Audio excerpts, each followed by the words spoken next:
Volvo completed its 60 series with the new S60. You may know the car already if you don't live in Europe, because that car is already available, for instance, in the US. But today we drive the new S60. They changed the wheelbase, they changed the exterior length. Of course, they put in new driver assistance safety systems, new infotainment and a lot more. And today we'll have a closer look about what is really new with the car and what is the difference between the S60 and the V60.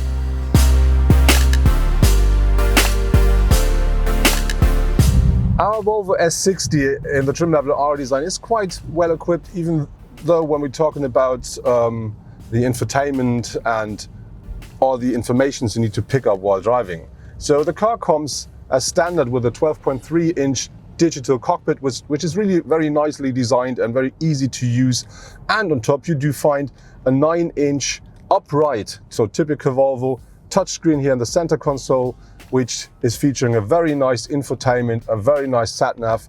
And yeah, it needs some time to get used to it because it's upright, not the normal way, and the way it needs to be touched is a bit different, but it really works absolutely nice.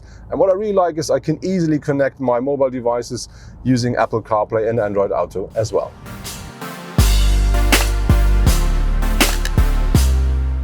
The new S60 is about 5.5 centimeters smaller or thinner than its predecessor, and it's now 2.4 meters, including the rearview mirrors.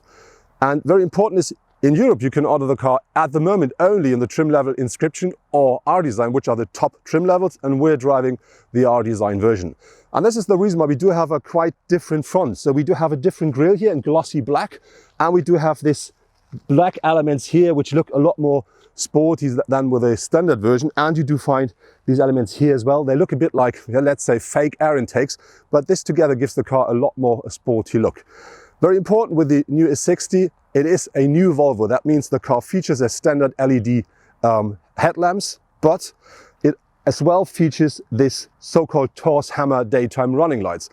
But our car got an optional extra, which is called Light Package, and that costs you in Germany 1,100 euros, and that includes LED fog lamps as well as the so-called active high beam system, which gives you the opportunity to drive with full beam through the night without thinking about others, because you will not disturb anybody.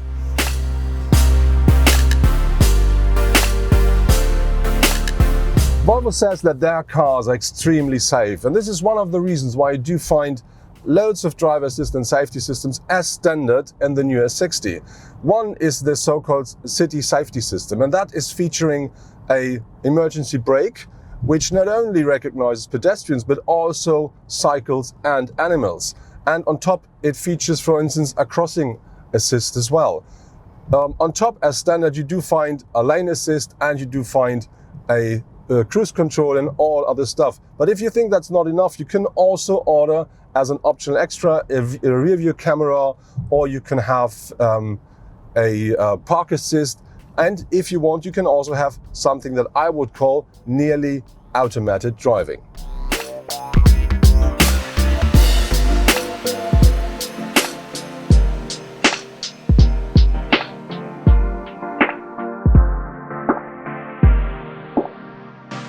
The S60 is exactly as long as the V60, which is 4.76 meters, and this is about 12 centimeters longer than its predecessor. Very important is the wheelbase has been grown by about 10 centimeters, and that gives you a lot more space on the second seat row. Very important to give the car, let's say, the more sporty dynamic look.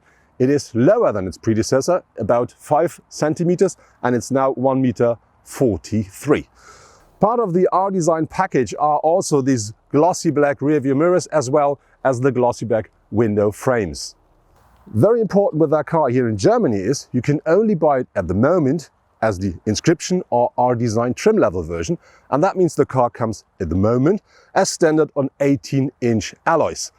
Our car features 18-inch alloys as well, but this is a special design and that costs you here in Germany 570 euros extra. But overall, important is the S60 is the same car as the V60 up to the B-pillar, and then with the Estate, of course, you find the big boot.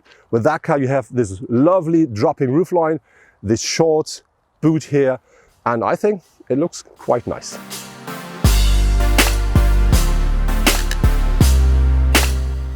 The interior of the S60 in the trim level R-Design really is featuring very nice materials and very nice craftsmanship as well. And so with this R-Design trim level, you do find like alloy surfaces here and here, so it's an alloy optic. I think it's not metal, but very nice to look at, very nicely made. On top you have this leather or fake leather, I'm not 100% sure, with very nice stitchings. You will find this as well. Here's the steering wheel and on the seats as well. So this really lifts the interior to a very nice level.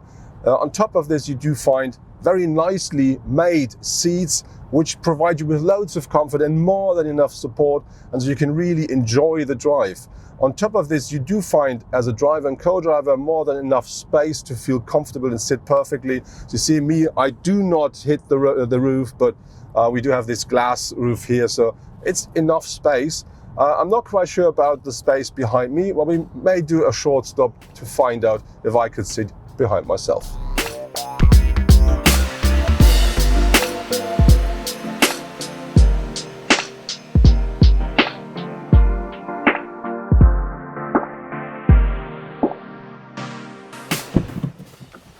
So now let's find out if I can sit behind myself. First thing, I have to enter the car. And this is, for a tall person, not so easy, as you can see. Ugh, goodness me. So yeah, I'm in. As you may see, I have some space left in front of my knees. As you will not see, I have no space in my head. So I can feel the roof. But the really negative thing is my feet.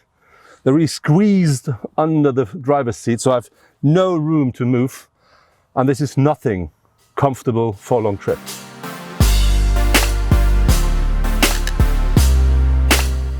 I do find, as said, very nice materials inside of the car, up here, everywhere.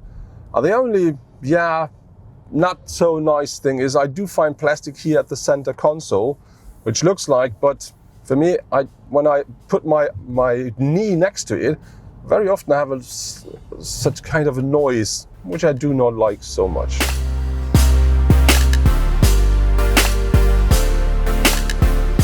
At the rear of our S60, we do find, of course, taillights in LED technology, and important, with a typical Volvo LED signature.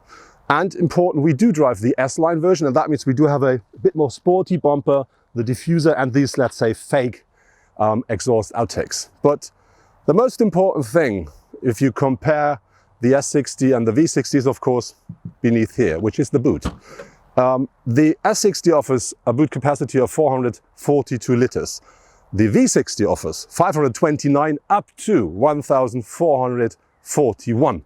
And this really is a big difference.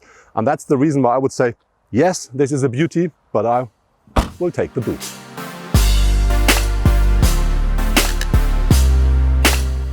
Our test car is featuring the middle engine of the three petrol, which is the 250 horsepower or 184 kilowatt four-cylinder petrol engine, and that delivers a maximum torque of 350 Newton meters and is a standard combined with an 8-speed automatic gearbox.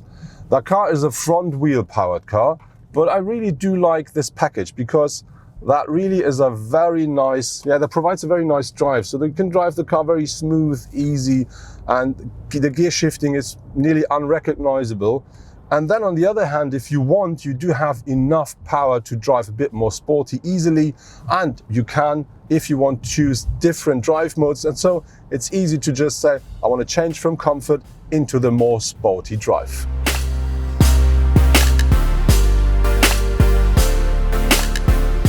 You can really drive the S60 a bit more dynamic because the suspension really works well on the road. The steering is precise enough to really, enjoy the curves and bends.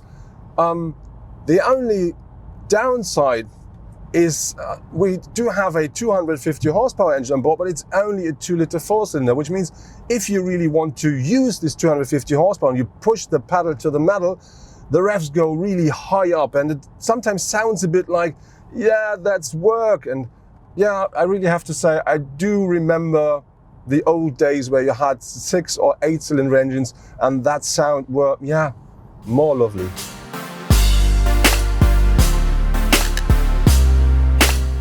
Regarding to the engine range, there is a big difference between the V60 and the S60 because the S60 is only available with petrol engines and they deliver a power range between 190 up to 310 horsepower, and all of them are 4-cylinder 2-liter engines. On top there is the so-called T8 twin engine, which is a combination out of the 303 horsepower petrol engine combined with an 87 horsepower electric engine, and this gives you on one hand side a 390 horsepower system output, and on top that car drives up to 50 kilometers purely electric.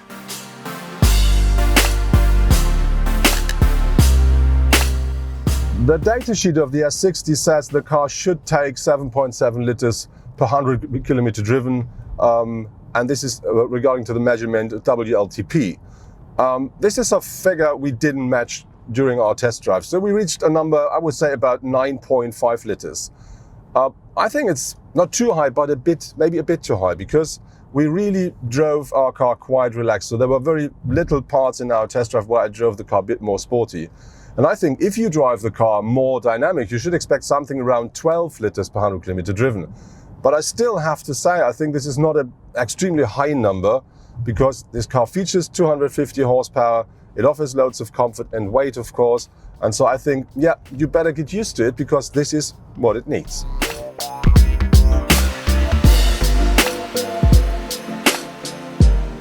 That was my test drive in the brand new Volvo S60, and I really have to say I like the look and the style of the car. When you look at the interior, you find loads of great materials, great craftsmanship, and a luxurious, very comfortable space. Talking about space, at the front seat, it's great even for tall people like me, but behind me, I do fit into the second row, but it's not very comfortable, so it's nothing extremely spacious. On the other hand, it is a very nice and modern car, and our car here comes very well equipped as standard, loads of driver assistance, safety systems, loads of infotainment, entertainment, everything you do expect from a Volvo. On the other hand, we have this engine. 250 horsepower, but I think a bit too thirsty, because when we drive that car like we did today, it took about 9.5 liters per 100 kilometer driven, and we were not sporty. So I think if you drive the car more dynamic, you should expect something about 12 liters. But on the other hand, 250 horsepower, loads of fun. And then when we talk about what should I say, buy or no buy, for me, I would always take the estate version, the V60, because that offers everything that offers here, but even more space. On the other hand, if you say, I prefer that look and style, and I really don't need this big boot, you can save about 5,000 euros.